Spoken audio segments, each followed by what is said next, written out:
welcome to the deep dive. You know that feeling? Like you're drowning in news headlines, but you're still missing the real story behind what's happening globally. Yeah, it's easy to get lost in the day-to-day noise. Exactly. So today we're diving deep into some sources that honestly paint a pretty surprising picture about the world's strongmen. It's definitely not the Cold War 2.0 you might be imagining. Yeah. With these rigid ideological blocks facing off. No, not at all. And what's really fascinating, I think, is how Anne Applebaum argues in her book, Autocracy, Inc., that modern autocrats, well, they're not really bound by ideology like the 20th century guys were. Right. Instead, she sees them operating more like a network of companies, almost like a corporation, Autocracy, Inc., and they're united by something much more basic, just a ruthless drive to hang on to personal wealth and power. So our mission today is to try and cut through that noise. We want to show you how these different autocratic regimes are actually working together, collaborating across borders. And it's not just about staying in power at home. It's about projecting their influence out into the world and kind of subtly undermining democratic values everywhere else, too. Get ready for some, maybe some aha moments that connect things you wouldn't necessarily link. Definitely. Okay, so let's really get into this core idea, Autocracy, Inc. Like you said, it's not some, James Bond villain lair with a big map on the wall. Yeah. It's more like this loose agglomeration of companies, as Applebaum puts it. And the glue holding them together isn't some shared philosophy. It's just this cold, hard determination to keep their personal wealth and their grip on power. Really about self-interest. That nails it. You look across the spectrum, you've got communists, monarchists, theocrats. Their histories are completely different. Totally different background. But what they share are these common methods. Systematically taking away any real voice from their citizens, pushing back hard against transparency, crushing anyone who dares to challenge them. It's a pattern. It really is. And it's such a contrast to, say, past autocrats. Someone like Khrushchev, for instance, they at least pretended to care about how they looked on the world stage, paid lip service to human rights. Right, there was a certain performance element. Exactly. But today's leaders, they flaunt their wealth. They set up these international collaborations, almost like for-profit businesses. The greed isn't something to hide. Sometimes it feels like it's part of the brand. In this collaboration, it's not hidden. It's happening right out in the open if you look. Okay. Take Belarus, Lukashenko's regime. Okay, they face huge international criticism, sanctions. You'd think they'd be isolated. You would. But then you see, over 24 Chinese companies investing there? Building that huge China-Belarus industrial park. You got Iran and Belarus swapping high-level visits. Cuba backing them up at the UN, and Russia, of course, providing markets, investment, even security backup. Remember when they sent Russian journalists to take over state TV when the Belarusian ones walked out in 2020? Yeah, direct intervention. Or look at Venezuela. Maduro's basically an international pariah, right? Yeah. Under U.S. and EU sanctions. Reckonably. But who steps in? Russia and Iran with loans and investment, especially for the oil industry. You've got Belarusian companies assembling traders there. Turkey helps them move illicit gold. Cuba sends security advisors, technology. Even things like Chinese-made water cannons, surveillance tech to crush protests. Exactly. So you might assume these regimes are walled off, alone. But the reality is they're deeply connected. They offer each other money, security, but also something less tangible, maybe even more important. Which is? Impunity. Just the feeling they can get away with it. That feeling of impunity, yes, that's absolutely key. These modern autocrats, they genuinely seem almost impervious to international criticism. They practice what Applebaum calls open brutality. Shocking sometimes. It is. We saw the Burmese junta just openly murdering hundreds of protesters. The Chinese government doesn't just suppress Hong Kong. They actually boast about the camps in Xinjiang. The Iranian regime makes zero effort to hide its violent crackdown on women. No apologies. None. And this willingness to go so far, to let their own countries slide into economic collapse, violence, mass poverty, just so they can stay in power.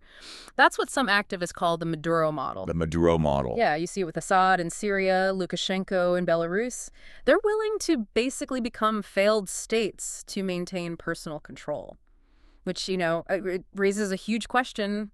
Why? Why go that far? It's a deeply troubling question, and maybe the answer leads us to a big miscalculation we made collectively, especially in the West. Remember that optimism after the Cold War fell? Oh, yeah, big time. This idea of Wandel Dirthandel, change through trade.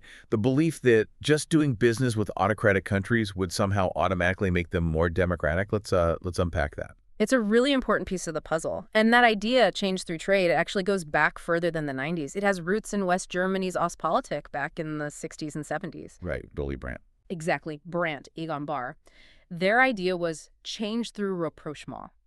They thought, okay, if we build permanent ties, like these big gas pipelines to the Soviet Union, it'll reduce the chance of conflict, maybe slowly open them up. A kind of interdependent. Kind of. But the U.S., under Nixon, Reagan, they were skeptical. They worried it would just empower the Soviets, make Europe dependent.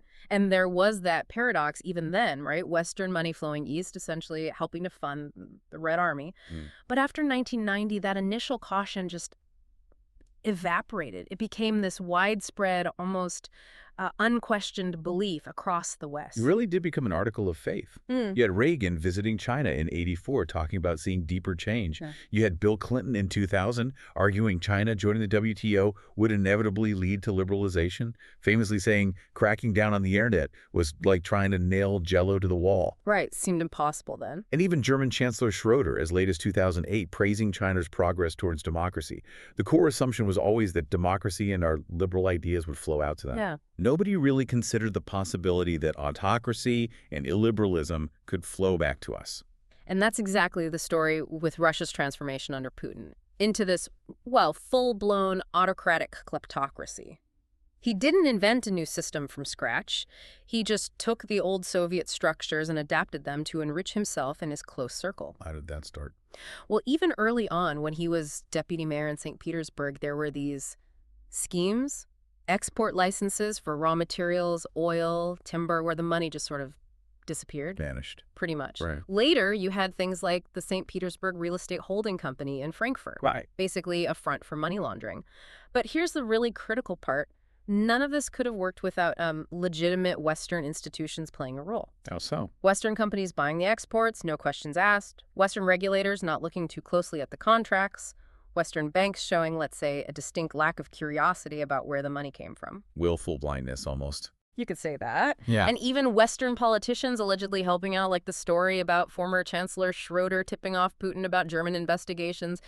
This whole system, it was born from that mix of the, the cynical KGB world and the equally cynical, amoral world of international finance. But it wasn't just Russia, was it? This kleptocracy. It spread. It metastasized. Absolutely. It popped up in places you wouldn't immediately connect, like the case of that Ukrainian oligarch, Ihor Kolomoisky, allegedly funneling hundreds of millions into the U.S. Midwest, buying up properties, steel plants like Warren Steel in Ohio, basically using Main Street America as a laundromat. And for years, it was surprisingly easy. U.S. real estate agents, for example, they weren't required to scrutinize where the money came from. Anonymous shell companies made secret purchases simple. It's staggering. Like, one estimate suggested 1 in 5 Trump-branded condos was bought anonymously. 1 in 5. Yeah.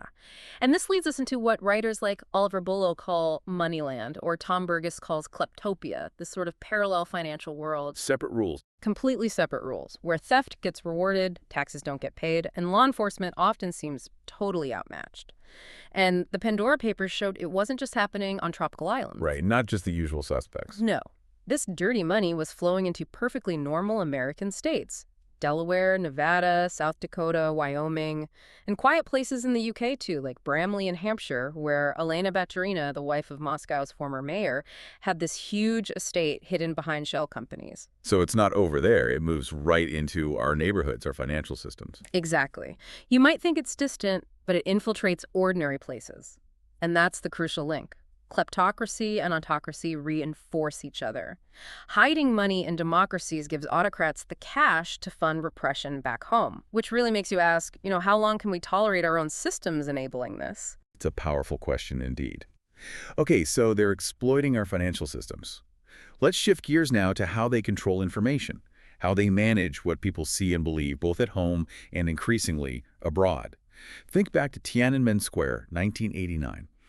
China's reaction wasn't just about crushing the protests. No, it was deeper. It was about eliminating the ideas, wasn't it? Rule of law, free speech. things they actually called spiritual pollution. That's right. And China's Great Firewall, it's so much more than just blocking websites. It's this incredibly complex system for conversation management. Conversation management. Yeah, it uses blocks, filters for sensitive words, Tiananmen, June 4, but also social media platforms that are basically designed for surveillance from the ground up. And what's striking is initially Western tech companies actually helped build parts of it. Microsoft, Yahoo. Cisco helped build the cage. In the early days, yes. Later, of course, China absorbed the tech and pushed most foreign firms out. Google, Facebook, Instagram banned. And then you see how they combine this online control with offline repression. Xinjiang is the terrifying showcase. Uyghurs. Yeah, you've got nanny apps monitoring phones, voice recognition, DNA databases, AI, facial recognition everywhere, this whole social credit system. The goal is explicit. Chinese algorithms, they hope, will eventually predict political resistance before it even happens. That is chilling. Utterly chilling. But does it completely work? Can total surveillance really extinguish that basic human desire for freedom? well, that's the thing. Look at the 2022 pandemic lockdowns in China. Despite probably the most intense surveillance state ever created, those lockdowns sparked the angriest, most widespread protests China had seen in years. People were chanting things like, "Rise up, those who refuse to be slaves." Exactly. Lines from the national anthem turned against the state. So it was this stark reminder, even for Beijing, that domestic anger can always boil over, which perhaps is partly why they've increasingly turned these repressive tools outward. Projecting outwards. And changing their propaganda approach, too. Definitely. Modern autocratic propaganda, it's different. It rarely offers some grand utopian future anymore. The main goal seems to be just to cultivate cynicism and passivity. How so? The underlying message is often, yeah, okay, our system is corrupt, but guess what? Everyone else is corrupt too. You don't like our leader. Fine, but trust us, the alternatives are way worse. So into the bottom ideologically. Pretty much. Domestically, China pushes nationalist pride based on economic growth, constantly contrasting its order with the supposed chaos and violence of democracy. They loved mocking the U.S. pandemic response called January 6th karma. Russia, meanwhile, relentlessly hammers on Western degeneracy, hypocrisy, and Russophobia. State TV airs negative stories about Europe something like 18 times a day, and they've gotten really good at weaponizing culture war issues, gender, LGBTQ plus rights, to find common ground with far-right groups in the West.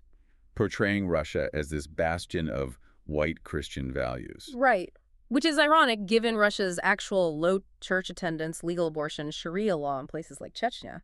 But the image is what matters for the propaganda. It makes you wonder, how effective is this stuff globally? And it's not just about spin, is it? It's also about sheer volume, this fire hose of falsehoods tactic. Exactly. Think back to Hugo Chavez in Venezuela, his show A lo Presidente, just dominating the airwaves constantly. Today's dictators do something similar, but with even more blatant lying, often contradictory lies. Like Russia's multiple conflicting stories about shooting down flight MH17. Perfect example. Or the absurd BioBird scandal during the Ukraine invasion.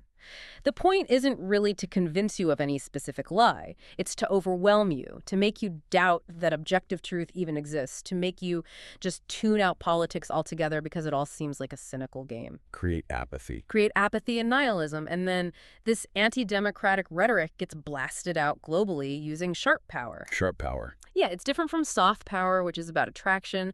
Sharp power is about manipulation, coercion, distraction. China is the heavyweight here, spending maybe $7 to $10 billion a year on its international media Xinhua News Agency, CGTN Television, Star Times in Africa offering cheap TV packages full of positive Chinese content. And they're clever about it. Very. They prefer their content to run in local newspapers, using local journalists. They call it borrowing boats to reach the sea. Get others to carry your message. And the autocracies work together on this too. Oh, yeah. You see collaborative networks like Telesur, that's Venezuela, Cuba, Nicaragua. Iran has Hispan TV. Russia has RT.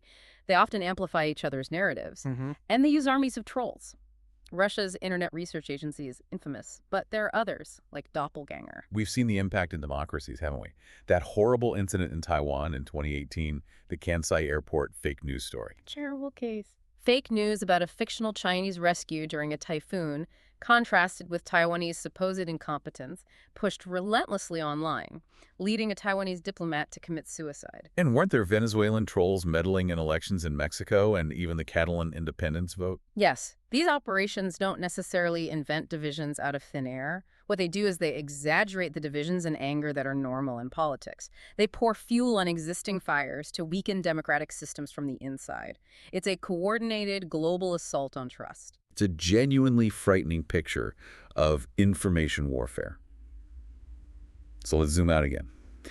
What does all this maneuvering, the financial games, the propaganda, what does it mean for the bigger global operating system?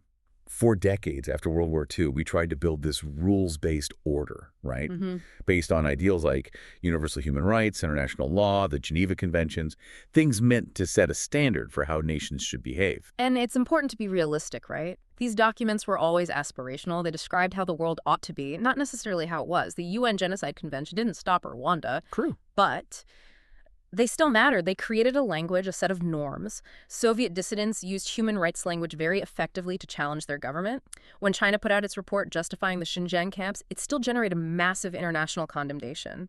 When the ICC issued an arrest warrant for Putin over kidnapping Ukrainian children, it restricted his travel. So even symbolic adherence had power. Yeah. A baseline was set. Exactly. And that baseline, that language, is precisely what Autocracy, Inc. is now trying to dismantle systematically. It's an attempt to rewrite the entire rule book for global interaction. Removing the moral dimension, essentially. Pretty much. China, for example, constantly pushes the right to development defined by the government, of course, as being more important than individual human rights. They, along with Iran and Russia, throw the word sovereignty around constantly as a shield against any criticism. Sovereignty means don't interfere. Right. And in Putin's version, sovereignty means not just abusing your own citizens, but having the right to invade your neighbors, a privilege only for big powers, naturally. They push this bland corporate language like win-win cooperation and mutual respect. That's harmless. Sounds harmless, but it translates to nobody criticizes anybody else, ever. And Russia wraps it all up in this idea of messianic multipolarity, a global struggle against the West's supposedly decadent values. You get officials like Medvedev calling Ukraine a cancerous growth that needs excising, intense rhetoric. What do you think the long-term goal is here? It feels like creating a world safe for autocracy. And they're not just talking, they're building things too. Yeah. Alternative institutions. Yes, exactly. Groups like the Shanghai Cooperation Organization, SCO, or the recently expanded BRICS group, now including Iran, Saudi Arabia, the UAE, Ethiopia, these bodies actively promote what they call rule by law. Rule by law, not rule of law. Crucial difference. Rule by law means the law is just a tool for the ruler. It's whatever the current autocrat or the ruling party says it is. It offers no real check on power. And, you might hear terms like international law and feel it's distant, abstract. Easy to tune out. But these shifts fundamentally threaten the principles that have, however imperfectly, provided some stability. And this disregard for rules manifests in some truly terrifying ways on the ground. This thing called transnational repression. It's incredibly alarming. Where dictatorships literally reach across borders to silence their critics. That Ryanair hijacking in 2021, it still shocks me. Belarus forcing down a European plane, flying between two EU capitals, Athens and Vilnius. Under a fake bomb threat. Just to grab a journalist, Roman Protasevich, and his girlfriend, then torturing him, forcing that awful televised confession. And Russian officials cheered it on. And it's not an isolated incident. You have Russian GRU assassins using nerve agents and poisons in places like London and Berlin, mysterious deaths of critics, Iran plotting against exiles right in Brooklyn, China setting up illegal police stations in New York, the Netherlands, to track dissidents. Rwanda hunting down exiles like Paul Rusesabagina, tricking him onto a plane back to Kigali. Even allegations against India, murdering a Sikh leader in Canada. It's a global phenomenon, and the goal isn't just to eliminate that one critic, it's to send a message. But it also, as Applebaum notes, degrades the rule of law in the countries where the crimes take place. It forces democracies to essentially tolerate lawlessness on their own soil. Wow. Accepting the unacceptable. And that contempt for established rules, it bleeds into actual warfare, too. Syria is a horrific example. Russian and Syrian forces apparently use UN-provided coordinates for hospitals and clinics as targeting information. Targeting hospitals. Deliberately. This normalization of such attacks, as the book calls it, it has ripple effects.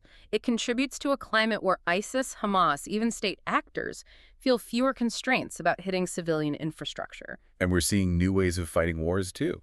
More deniably. Proxies. Definitely. The Wagner Group is the prime example. Russia's supposedly private mercenaries, but clearly state-linked, operating brutally in Ukraine, Libya, Syria, Mali, Central African Republic. They're not just fighters, though, are they? No, it's a business model, too. They strike deals for mining rights, diamonds, gold, timber. They offer dictators a full package. Personal protection, military muscle against rivals, even propaganda services, a regime survival package. And Iran's proxies, Hezbollah, Hamas, the Houthis, operate similarly, with that same disregard for international norms. Exactly. Blurring lines, making accountability incredibly difficult. So with all this pressure, this sophisticated repression, what happens to the people inside these countries who still dare to resist? For years, activists looked to people like Gene Sharp, his playbook of nonviolent tactics. 198 methods. Protests, strikes, symbolic acts. Right. Think about Poland's solidarity movement, Otpor in Serbia, the Orange Revolution in Ukraine. Yeah. Those powerful symbols. And you have Václav Havel's idea of living in truth. From his essay, The Power of the Powerless, was refusing to repeat the regime's lies, forcing people to see the gap between the official story and reality. A quiet form of resistance. But incredibly powerful. And activists today, they've adapted. They use VPNs, Bitcoin, custom apps to track police movements, even face paint to fool facial recognition, like in Hong Kong. Hong Kong. That movement, Occupy Central. The umbrella movement, it was so creative, so flexible, leaderless. They seemed to do everything right, according to the old playbook. They really did. And yet... They lost. They lost the war, as Applebaum puts it. Why? Because the authorities, particularly the Chinese Communist Party, they'd also been studying Sharp and Havel. They learned how to counter it, how to mock those symbolic acts, how to smear charismatic leaders, how to twist the language of human rights into proof of treason. So the autocrats learned from the Democrats' playbook. They learned how to neutralize it, and the smear campaign has become maybe their most potent weapon. Freedom House calls it civil death. Civil death. Tell me more. Look at the case of Pastor Evan Mawarire in Zimbabwe and his #ThisFlag movement. He made this incredibly moving video just talking about the colors of the Zimbabwean flag and how the reality of the country didn't match the promise. It went viral, didn't it? Massively viral, sparked a national strike. The regime couldn't really attack his core message. It was too authentic. So what did they do? They launched this huge campaign to paint him as a fraud, a foreign agent. The standard playbook. Textbook. Accused him of tax evasion, pointed to retweets from foreign embassies as proof he was working for outsiders, combined it with financial pressure, travel bans, even torture. Mawarire himself said, heartbreakingly, the same social media that built us up took us down. Devastating. And that's the goal. It's different from the mass terror of the 20th century. They don't always want martyrs. They want to silence people quietly, effectively. Targeted killings like Khashoggi, Paya in Cuba, Navalny, yes. But also these smears, they create fear, make people wary of getting involved. It makes you ask, why are smears so damn effective, even when people suspect they're false? And they combine the smears with legal traps too, right? Absolutely. These foreign agent laws we see everywhere now. Russia, Georgia, Egypt, Belarus, China. Plus vague anti-extremism laws. They're designed to let the state monitor, control, and ultimately shut down any independent civic group. And false corruption charges seem popular, too. Very common. Navalny constantly hit with fraud. Leopoldo Lopez in Venezuela accused of financial crimes. Aung San Suu Kyi in Myanmar. The charges might be bogus, exaggerated. Most people might even know they're bogus. But they still work. They still have an impact. They distract from the regime's own massive corruption. And crucially, they deepen that public cynicism we talked about. See? Everyone's corrupt. Politics is dirty. Better stay out of it. Exhaust the opposition. Exactly. And now the internet allows for this terrifying new kind of mass participation in the smearing. It's like Mao's Cultural Revolution struggle sessions, but online, anonymous, and amplified. How does that work? Governments can pay people to flood social media with propaganda, like in Venezuela. Or you have coordinated troll farms, like Saudi Arabia's Army of Flies defending MBS. They create this overwhelming wave of abuse. The psychological impact must be immense. It causes incredible pain, anxiety, and paranoia. It makes the target feel toxic, isolated, even close friends start to pull away. One Venezuelan activist quoted in the book said friends told her, "We doubted, we believed what they were saying about you." That is chilling. And the scary part is, some of these tactics, they sound disturbingly familiar even here. That's the warning. These autocratic methods are bleeding into democratic systems. You see a Polish deputy justice minister caught hiring a troll to harass judges who criticize the government. You see the kind of rhetoric used against election workers like Shay Moss and Ruby Freeman in the U.S. You hear talk about using state power for retribution against political opponents. It's a blurring of the lines. It is, and the source warns, if these autocratic tactics fully merge with state power within democracies, then the blending of the autocratic and democratic worlds will be complete. That is a really sobering place to pause. Okay, so wrapping this up, we've seen today how this idea of autocracy, Inc., isn't some distant threat. It's a real interconnected global network using finance, propaganda, repression, all these tools to undermine democratic values, and not just far away, but potentially right here in our own societies. And stepping back, looking at the bigger picture, it really reinforces that we're not in a simple Cold War replay. There aren't neat blocks. The fault lines run through countries now. You have autocratic movements and democratic movements existing side by side, often clashing within the same borders. So the fight isn't just country versus country. No. The challenge is identifying and pushing back against autocratic behaviors wherever they are found, whether that's in Moscow or Beijing, sure, but also potentially in Washington or Berlin or anywhere else. Okay, so what does this mean for us listening to this? What can be done? It sounds like demanding much, much greater transparency in our own financial systems is key. Real estate, shell companies. Absolutely critical, shining a light on that dark money. And actively fighting disinformation. You mentioned pre-bunking. Yeah, the idea where governments or institutions try to expose and discredit disinformation campaigns before they launch, inoculating the public somewhat. And being really honest about our economic dependencies. Where do things like critical minerals from China actually leave us vulnerable?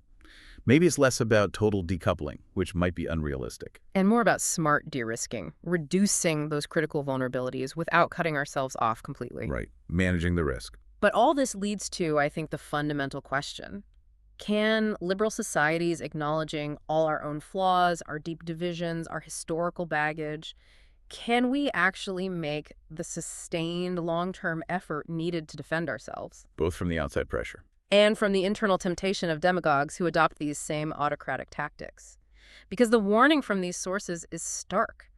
Democracies can be destroyed from the outside, yes, but maybe even more easily from the inside. It's a long game.